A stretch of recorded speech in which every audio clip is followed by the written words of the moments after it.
Tem pessoas que parece que não tem mais vocação, pastor Michael. Eles têm carreira. Quão nocivo é essas carreiras evangélicas para a igreja? Perde a essência daquilo que a Bíblia ela demonstra, ela estabelece, né? Porque quando eu entro numa carreira, eu começo a me preocupar com o resultado, eu começo a me tornar competidor do próximo. E eu preciso entender que Deus me deu uma porção e eu preciso ser fiel a essa porção. E não me comparar com a porção do próximo porque tem menos ou tem mais, mas entender aquilo que Deus me vocacionou. Por exemplo, Deus me vocacionou em relação à parte de missões urbanas e foi um tempo maravilhoso e apaixonante. Entreguei esse bastão e estou correndo E um outro missões processo. urbanas não é uma coisa que você pode monetizar, né? Não. Não, Então você vai ter que realmente ter vocação e paixão. exato. Até o senhor falou ali sobre a questão da paixão, né? Até quando a gente estava conversando lá, o que mantém a paixão, isso foi muito significativo, porque é exatamente isso. O que me mantém hoje com esse senso de continuidade é a paixão por Jesus, entendeu? É o meu sim que eu dei para ele, é a minha aliança, é até o fim, entendeu? Então não tenho mais olhar para trás, não existe mais isso. E quando eu entro numa carreira, eu tenho escolhas. Ah, eu posso escolher isso, mas amanhã também eu não quero mais, porque eu posso ir para um outro lugar.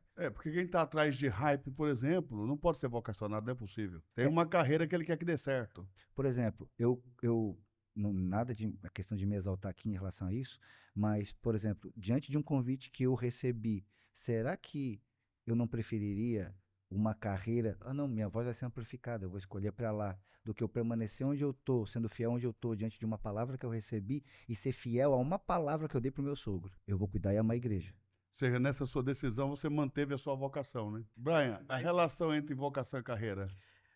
Eu penso que... Ansioso para te ouvir. Não, existe...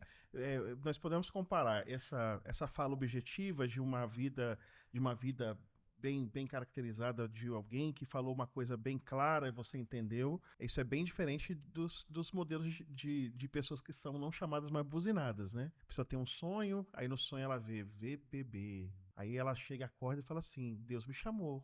Por quê? Porque Deus me mostrou que eu tenho que pregar a Bíblia. VPB, vai pregar a Bíblia. Mas quem garante que não vai plantar batata? Ou seja, nós não podemos entender que as coisas de Deus, elas são... algumas coisas podem ser difíceis de entender, mas enigmáticas e que exigem que nós sejamos capazes de criatividade para poder interpretar. Eu acho que isso é muito mais incomum do que o caminho em que você vai se associar a alguém, caminha com alguém durante alguns anos, aprende, depois vai assumindo responsabilidades.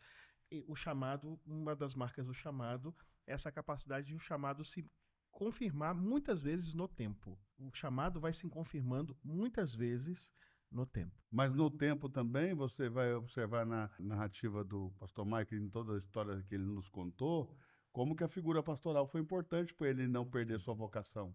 Sim. Desde o princípio, você vê que ele tocou várias vezes no fato de que o que resguardou ele até aqui foi o fato dele ter tido um pastor. E as pessoas que estão nessa carreira, principalmente os que são oriundos da internet, desse mundo digital, eles não têm, porque imagine, um adolescente vai ali, canta uma música bonitinha no YouTube, aquilo dá milhões de views, e a igreja começa a chamar aquela pessoa para vir para o palco como se ele fosse o ministro do evangelho. Na minha época, só os grandes avivalistas eram recebidos com tanta pompa, com tanta honraria. Aí essa pessoa que foi lá e cantou uma musiquinha no YouTube e viralizou, é recebida dessa maneira na igreja.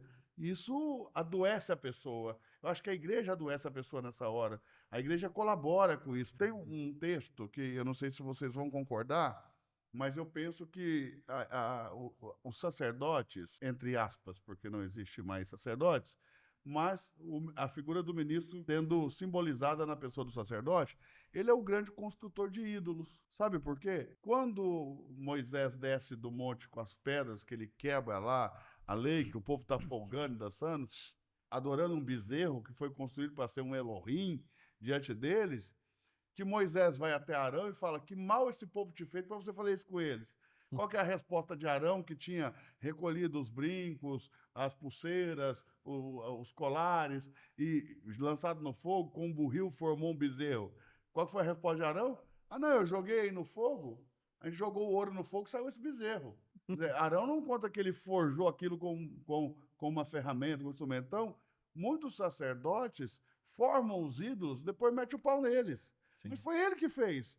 Porque nós fabricamos ídolos quando a gente está disposto a pagar 25 mil reais, 30 mil reais para um cara vir pregar uma mensagem. Você está fabricando um ídolo. É você, como ministro, que está fabricando. Você está como Arão, tá forjando um ídolo que amanhã você vai querer destruir. E aí a Bíblia vai ensinar que o caminho apropriado, 1 Pedro, capítulo 2, verso 9. Vós, porém, sois raça eleita, sacerdócio real, nação santa, povo de propriedade exclusiva de Deus, a fim de proclamardes as virtudes daquele que vos chamou das trevas para a sua maravilhosa luz, porque vós antes não erais povo, mas agora sois povo de Deus. Ou seja, a maneira de compreender até o sacerdócio é a partir da finalidade do mesmo. A finalidade do mesmo não é receber 25, 30 mil reais.